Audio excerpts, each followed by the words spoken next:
We've just finished up with UFC 307, and wow, what a card, both good and bad.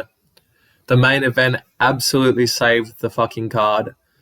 UFC 307, I thought it was going to be, an entertaining card, but a lot of the fights, we'll get into later in the video, Batista, Holland, a lot of these fights that looked like going to be bangers just ended up not performing. So, yeah, we're going to go through every fight, starting off with the main event, Alex Pereira versus Khalil Rountree. And, bro, my early prediction was going to be Alex Pereira to win. And I said in that video that Khalil Rountree was going to shock the world. And I don't know, I just felt something that Khalil Rountree is going to do really well. And then in my more recent video, I did Alex Pereira first round knockout, which obviously did not happen. Fucking absolutely great fight from both fighters. Khalil Rountree just gained a whole new fan base. And how good is he? Like Jamal Hill, Yuri Prohaska twice, Izzy, Strickland, Jan Blachowicz, maybe not Jan Blachowicz. But every single other fighter there did not good, apart from Adesanya, obviously, he beat him. But every single other fighter on that list I just named could not beat or do as well as Khalil Rountree did. Because bro was winning the first 2 rounds. He was winning the first 2 rounds. So that first round, I was literally shaking watching it. Like, I was literally shaking. I was like, oh my God, is this going to be the end of Alex Pereira? Like, this dude looked untouchable before this fight. And this is actually what I wanted to see, because I wanted to see Alex Pereira get taken into deep waters by an actual striker who hits hard, because Khalil Rountree landed a few good shots. He dropped him in that fight. I know Alex Pereira was throwing a head kick and he was kind of off balance, but that's a knockdown. I don't care what anyone says. And that head kick, I don't know why more people aren't talking about that head kick, because that head kick would knock people out. That was shin to temple. Like, Alex Pereira fucking took that. His chin is immaculate at 205. I don't want to see him go up to heavyweight because he's going to get smoked by Aspinall. Like, I'm just sorry. It's just going to happen. And his chin at 185 is just, it's not good enough. He drained himself too much. And, yeah, let me just go through it. So, first round, Khalil Rountree. So, Khalil Rountree game plan was really good for first 2 rounds, because he came out and he looked really energetic. Like, he wasn't lethargic. He came out energetic. He came out on his toes. And he took control of the first 2 rounds. And Alex Pereira was kind of caught off guard, I'm not going to lie, because Khalil Rountree was throwing this 1-2, and it was a straight right down the middle, and it was working. Sorry, a straight left down the middle, and it was working. Like, Alex Pereira was getting hit by it. And the real change in this fight was in the late second round and early the third round, more the third round. Alex Pereira's jab just started stinging Khalil Rountree. And Khalil Rountree started to slow down. This was at Salt Lake, by the way. So, what's the word I'm looking for? Whatever, you know what I'm trying to say. I've just fucking mind blanked the word. But, yeah, I can't even think of it. I've lost my train of thought, but obviously it's harder to breathe at altitude. That's the word, altitude. The altitude took a factor in this, I'm pretty sure. Alex Pereira's fought there before. So, yeah, the jab and then Khalil Rountree started to slow down the third round. That's where Alex Pereira started to take over. And in that 4th round, Alex Pereira could smell blood. He was walking down Khalil Rountree, the Muay Thai king, with his hands by his waist, walking Khalil Rountree down in, knee and elbow distance of Khalil Rountree.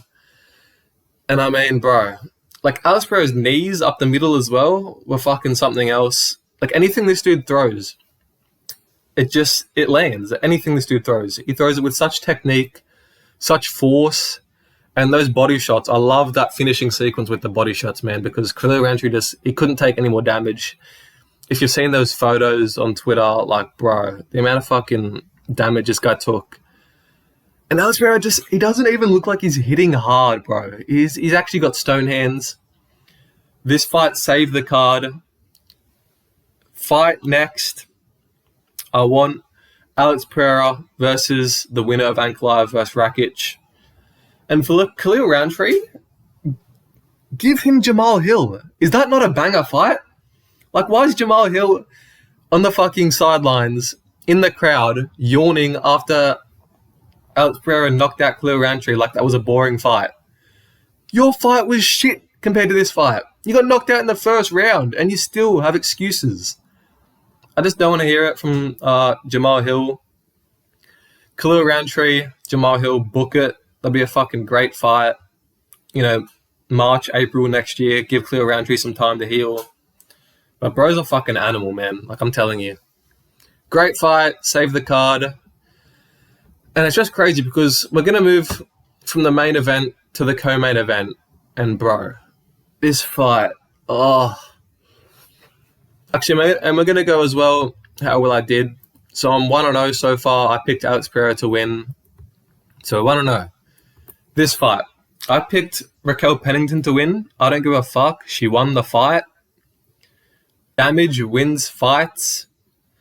I don't know how they gave this to Juliana Pena. If you just look at the fucking stats, look. 123 to 112 total strikes, 2 to 0 takedowns, 1 to 0 sub attempts, 0 to 0 reversals, equal significant strikes, 1 knockdown. Raquel Pennington has more knockdowns than Bilal Muhammad. Raquel Pennington has, I think that was her first knockdown of her career. Marab only has like 1 knockdown. It's fucking embarrassing, but you have to give it up to Juliana Pena. I mean, she won, so it's women's MMA. Judges don't really fucking watch the fights. I didn't really watch the fights, so I don't have too much to complain, but I just, from what I saw, Raquel Pennington won that fight. Not clear, but she definitely won that fight. So I have to go with Raquel Pennington robbery in this one. I'm just sorry. You know, and from actually all the fans I've seen on Twitter and stuff and their reactions, a lot of people think Pennington won as well. But hats off to Pena. She's a pussy for calling out Nunes instead of Kayla Harrison, which we're going to get to Kayla Harrison's fight. But hopefully they just book Pena versus Kayla Harrison and Kayla Harrison wins because she's the only entertaining women's fighter in the bantamweight division right now. And it's just crazy because how can you go from that to Alex Pereira? It just makes no sense. Oh, this one. Jose Aldo versus Mario Batista. By the way, so far I'm 1-1. I got the co-main wrong, got the main event right. This card was not it for picks, bro. I don't think anyone predicted all of these. It's impossible. This was a shit card for picks. Jose Aldo versus Mario Snooze Fest fucking Batista. I seen MMA Guru put a fucking hit out on him.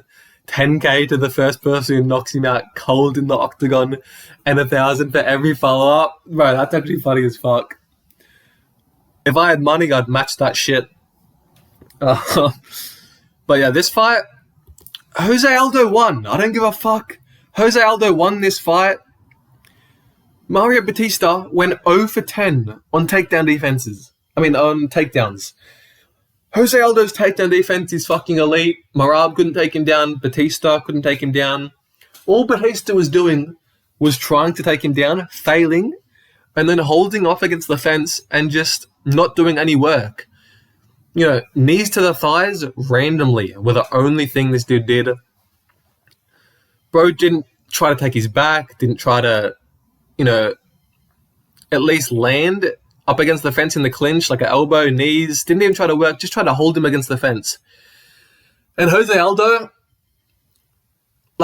was outstriking him. I know the total strikes looks different, but that's not, the tail of the tape.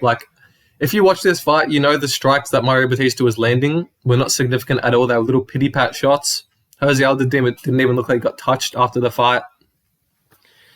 And how are you doing this against a 40-year-old legend of the game? Batista needs to be fucking thrown back on the prelims against some fucking unranked bantamweight. And fuck it, give Jose Aldo Corey Sandhagen. Give him Sean O'Malley. Fuck it. Jose Aldo versus Sean O'Malley. Like, he deserves a fucking title eliminator because Merab's closest fight in his, like, 10-0 run has been Jose Aldo. So, yeah, it's nuts to me that Batista wants to do this. He said it was going to be a bloodbath in the fucking pre-fight press conference. You're a bitch, bro. That was not a bloodbath at all. It's just such a soy boy way to fight, bro. Like, it just pisses me off because you're doing that to Jose Aldo of all people.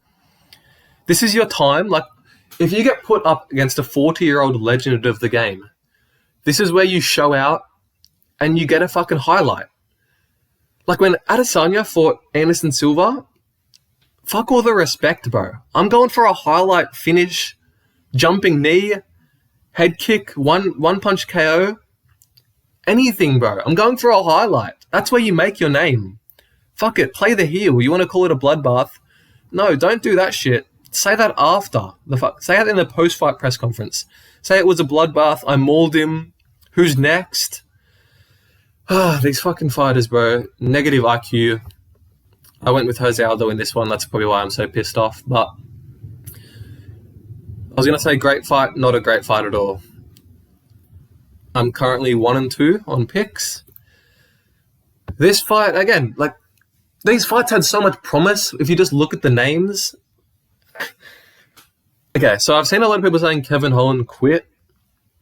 Kevin Holland is not a fucking... I mean, he kind of is, to be fair. He is the most unreliable fighter if you're going to fucking pick him to win. Because he either fights like a dog and gets knocked down and finishes fucking Olszewski, fucking goes tit for tat with Wonderboy Thompson, or he fucking gets taken down and just gives up. Like, I know he didn't give up because he has a broken rib, and that actually is a bad injury. You can't really fight with a broken rib. It's not like a broken hand or a broken toe or something. You literally can't fight with a broken rib. But he was doing okay in the first round up until that takedown. It was a good takedown by Dolidze, to be fair. Good entry. And then, I don't know, it must have been when they like kind of rolled. Kevin Holland somehow popped his rib open. I didn't even really see it, but you could kind of see it popping out a little bit. I just didn't see how it actually happened. And then Dolidze, this fucking trash can, he gets a black belt for that performance after winning by doctor stoppage. Oh, not doctor stoppage, like a throw in the towel type situation. It's kind of a joke that he got his black belt off that, but I mean, fuck it. Anyone gets their black belt these days. Who'll give him black belt, brother? I'm so bad at the Khabib fucking Islam, the Dagestani accent, but you know what I'm trying to say. Gonna say great fight? No, shit fight. I picked Kevin Holland by submission. Imagine bro reversed him and then like armbarred him and then bro got up and was like, oh, my rib, after winning. That would have been a fucking hectic outcome. But what's that? 3-1 on picks so far. I mean 1-3, sorry. 1 right, 3 wrong. This one, it was a no-brainer pick, Kayla Harrison versus Ketlen Vieira, but closer than I thought. I thought it was going to be a first-round sub by Kayla Harrison. But Ketlen Vieira actually won a round. Like, Kayla Harrison won the first round. Ketlen Vieira won the second round, and Kayla Harrison dominated the third round. Kind of a nothing fight. Kayla Harrison, kind of poor performance from her. But Ketlen Vieira is ranked number 2, or was ranked number 2, I'm pretty sure, for this fight. So it wasn't really a close fight, but she did take a round off her. Kayla Harrison absolutely mauls Pena, so that'll be the fight they make. If Nunes just randomly gets fucking recalled into action against Pena, it'd be kind of funny because Nunes is the GOAT of women's MMA, but Kayla Harrison does deserve it. And I went with Kayla Harrison, so what's that? 2-3 on picks. Wonderboy Thompson versus Buckley. Now, this was a great fight. There's no hate in this fight. Joaquin Buckley got the performance bonus. It hurts to see Stephen Wonderboy Thompson lose like that. But credit to Buckley. He's on like a 5-fight win streak. Bro called out Usman. And actually, let me just say, for this fight, Wonderboy was looking really, really good. Joaquin Buckley could not take him down. He was struggling to take him down, and if he did, Wonderboy gets straight back up. Like, his takedown defense and his ability to get back up is really fucking underrated. He's too old for this, man. His shots are just pit-pat. He never really knocks people out. He never had KO power, and now that he's 40, fighting at elevation, he's not going to have knockout power. And, you know, it was a great fight. All 3 rounds were not close, but competitive. And Buckley in that 3rd round kind of just said, not even in the 3rd round, like the late 2nd, early 3rd round was just like, fuck it. I'm not going to go for the takedown. I'm just going to throw. Like, the way to beat Wonderboy nowadays is just don't even go for the takedowns. Just fucking swing haymakers after haymakers. No technique. Because if you do a technical kickboxing fight with Wonderboy, you're going to lose. But if you just fucking tense up, you know, kind of fight in a shell and just throw haymakers, and that's what Buckley did, you're going to get a knockout eventually. Because if Wonderboy hits you, it's just going to be like, oh shit, you know, kind of fucking, like, what's the word?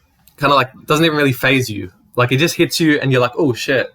And then you're just back into fight mode. But if Buckley hits you, it's like, oh fuck, I'm on the ground, I'm sleeping. You know what I mean? So, great performance from Buckley. Called out Usman, which I think a lot of people are saying fucking Buckley beats Usman. Just stop. Stop with that nonsense. Are we forgetting Usman fucking comes up to a draw? Like, are we serious? People just underestimate Usman all the time. And yeah, if that fight gets made, let's just talk about this real quick. So in the welterweight division, we have Bilal as the champion. Leon just lost. Ian Gary, Colby, Usman, Buckley, JDM, Shavkat, they're kind of all the names in that, you know, title contender kind of area. If Buckley versus Usman gets made, great fight. Hopefully Usman wins. I think I'll pick Usman. That leaves Shavkat versus Bilal. And I really want JDM versus Ian Gary because JDM is going to beat Ian Gary. I'm sorry.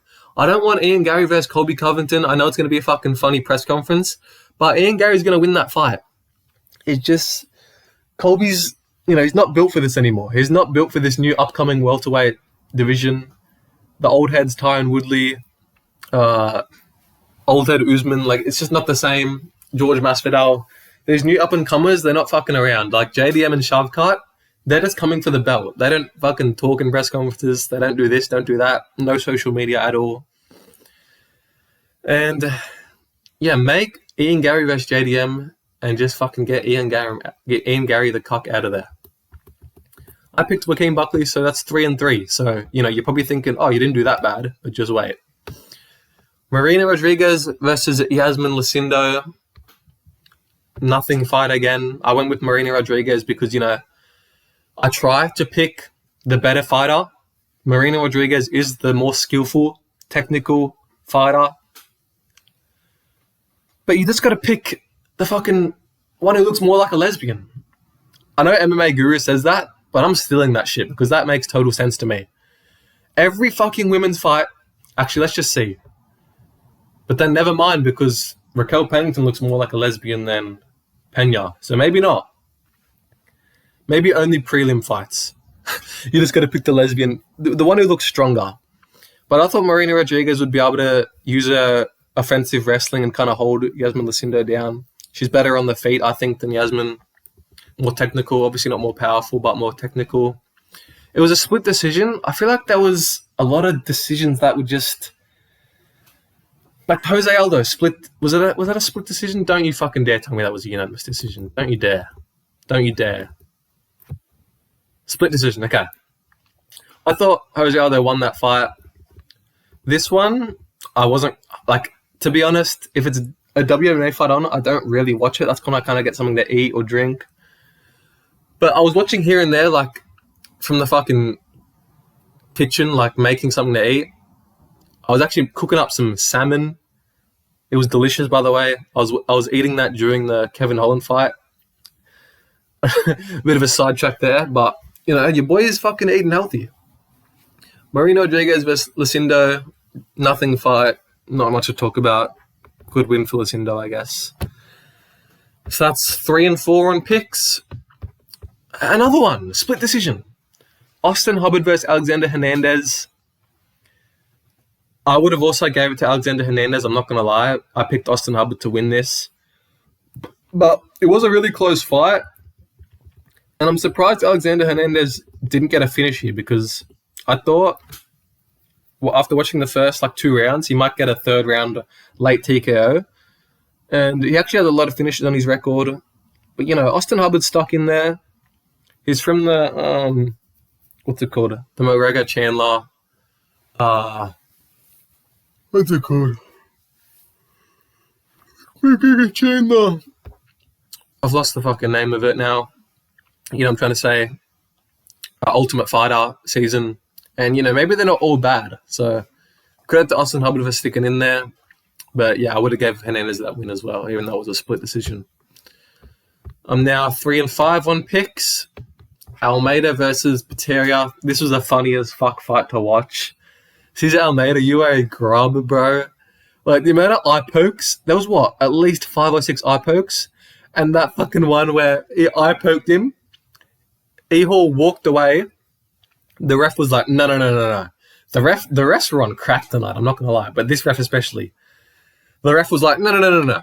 Get back in there. And then Cesar Almeida's first punch after that was a fucking groin shot. He punched him that low. And then Pereira walks off bro, again? And then every time Pereira got a takedown, the ref would just stand it back up immediately. Which I didn't mind just to kind of watch. Because I like Cesar Almeida's kickboxing. But it was kind of a fucking disgraced by the ref because every other fight I've seen where there's that level of, it wasn't even that long. It was 30 seconds and bro would stand it back up. So kind of crazy, but yeah, I picked Cesar Almeida in that one. So what's that? I think I was, let me just go through 1-0, 1-1, 1-2, 1-3, 2-3. 3-3, 3-4, 3-5, 4-5. So I'm 4 wins. 4 right, 4 wrong. 4 right, 5 wrong. I'm fucking retarded. Oh shit, I can't say that on YouTube. I'm trying to get my fucking shit monetized, bro. I need to buy a new mic and shit. I'm going to start doing watch-alongs, live. Hopefully coming soon. UFC 308 to fucking bang a card. I kind of have to. So let me know if you all want to see the live. Ryan Spann versus OSP. I picked Ryan Spann by first round knockout in this one. He got a first round sub, but he it started off with a not knockout punch, but a nasty fucking straight right. OSP's fucking on stanky leg timing. Bro's doing the stanky leg, doing 360s. Ryan Spann jumps on the gilly and sinks it. And Ryan Spann's fucking best submission is guillotine. I should have picked submission. But yeah, OSB's just too old. He needs to retire. And Ryan Spann has that many fucking first round finishes. It was kind of a free pick. But I'll take it because every other fight on this card was, kind of didn't go my way. It's a great fight. Kind of entertaining because there was an actual finish. So one of the few finishes on the card, so it was worth watching. Carla Esparza versus Tisha Torres. Tisha Pennington. Tisha Pennington actually won this fight. At least one of them fucking won. So one of the Ys is going to be happy. The other one's fucking not going to be happy. I don't know why this isn't fucking loading. But it's women's strawweight. It's never going to fucking be a finish. It's always going to go to decision. I picked Carla Esparza because, I picked the more skillful fighter.